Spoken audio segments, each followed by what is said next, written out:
वाकपल्ली नाम के गांव में शेषु नाम का एक व्यक्ति ट्रांसफर होकर नया नया आया है।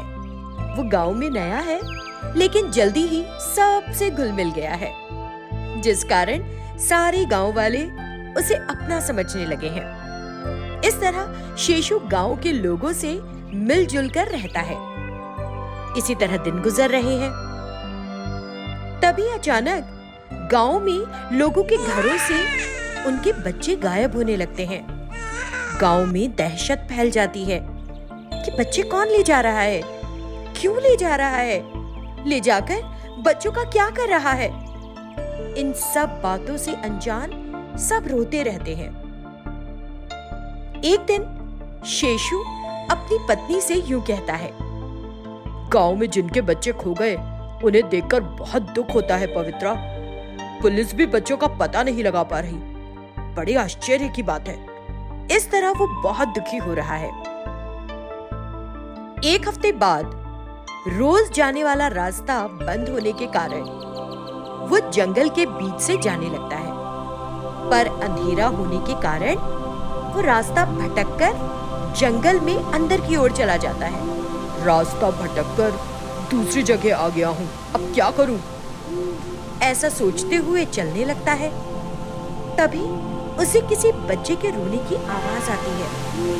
वो उस आवाज की तरफ जाने लगता है तो क्या दिखता है कि एक पुराने बंगले में एक भूतनी है, जिसके चारों तरफ छोटे छोटे बच्चे हैं। वो उनको देखती है और कहती है, अरे बेटा मत रो, यहाँ तुम्हारी माँ है ना, क्यों रो रहे हो? तुम्हारी देखभाल करने के लिए मैं हूँ ना, इसलिए तो तुम्हें लेकर आई हूँ। इस तरह उनसे बड़ी लाड प्यार से बात करती है। ये खिड़की से देखकर शेषु सोचता है, मतलब गांव के बच्चों को ये भूत उठा लाई है, लेकिन ये तो इन्हें बड़े प्यार से रख रही है, मतलब ये अच्छी भूत है। तब तो इसे माँ बाप के दुख के बारे में समझाना पड़ेगा। ऐसा सोचकर वो भूत के बाहर जाते ही बच्चों को ले जाकर एक जगह छिपा देता है।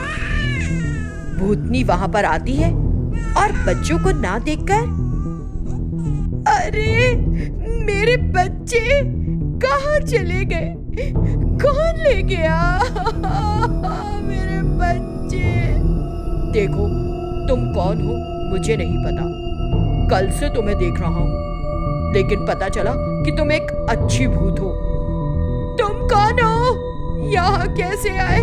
मेरे बच्चों का क्या किया बताओगे या तो मैं मारूं? बताया ना तुम अच्छी हो, ऐसा नहीं करोगी।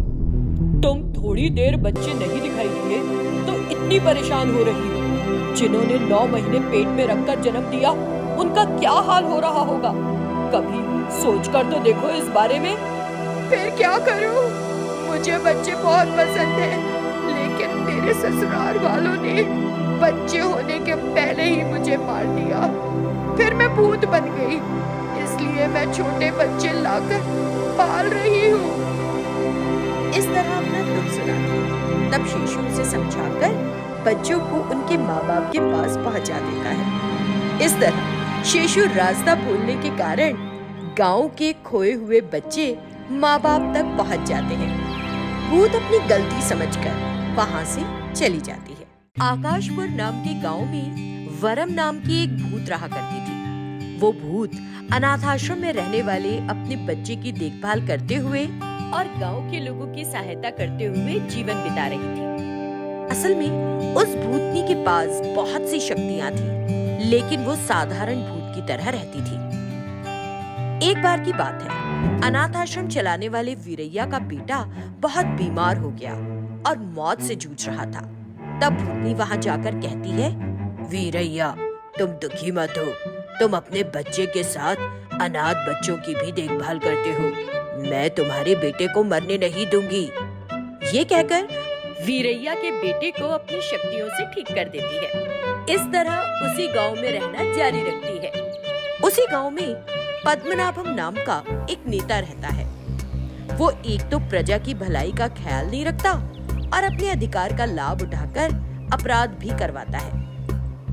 उस नेता की नजर आश्रम की जमीन पर पड़ती है और वो उसे किसी भी तरीके से अपने कब्जे में करना चाहता है। एक दिन अपने भाई से यूं कहता है, भाई उस जमीन का क्या हुआ? उस वीरैया से मैंने अपने लिए ना कहने पर दूसरे लोगों से बात करवाई, पर वो जगह छोड़ने को तैयार नहीं है। ऊपर से कानून की बात करता रहता है हमारे सामने। नेता पद्मनाभम गुस्से से कहता है, देखो भाई, तुम क्या करोगे पता नहीं, पर वो जमीन किसी भी तरह मुझे अपने पास चाहिए। ऐसे कहने पर नेता का भाई शॉर्ट सर्किट के बहाने आश्रम में आग लगवा देता है। ये जानकर भूतनी बच्चों की जान बचा लेती है। सारे बच्चे सुरक्षित बाहर आ जाते हैं, पर भूतनी बहुत गुस्से से नेता को सबक सिखाने जाने लगती है। वीरैया उसे रोकता है और कहता है, वरम रुको, जल्दबाजी मत करो। अभी तुम गई तो उस राक्षस को तुम्हारा पता चल जाएगा ना, फिर उसने किसी तांत्रिक को बुला लिया तो तुम परेशानी में पड़ जाओगी।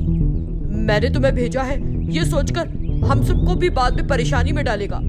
ऐसा कहने पर भूतनी रुक जाती है, पर आश्रम को और बच्चों को अपनी मेहनत से चलाने की सोचती है, ना कि शक्तियों से।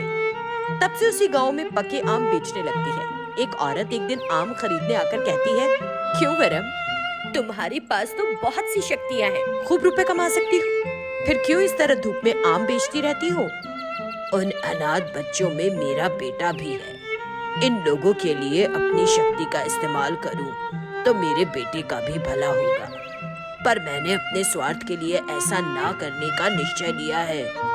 मेहनत से कमाऊंगी और उनकी मदद करूंगी। इस तरह अपना निर्णय बताती है और एक साधारण मनुष्य की तरह पके आम बेचकर उन रुपयों से अनाथ बच्चों का खर्च चलाती है। उस नेता के खिलाफ सारे सबूत इकट्ठा करके कोर्ट में गवाही दिला करके वीरैया को बताती है और उसे दोषी साबित कर उसे सजा दिलाती है। इस तरह सबूत सहित दोषी को सजा मिलने पर आश्रम की समस्या हमेशा के लिए खत्म हो जाती है। सारे गांव वाले उस भूतनी का एहसान मानते हैं, क्योंकि ये सब उसी की वजह से संभव हो पाया था।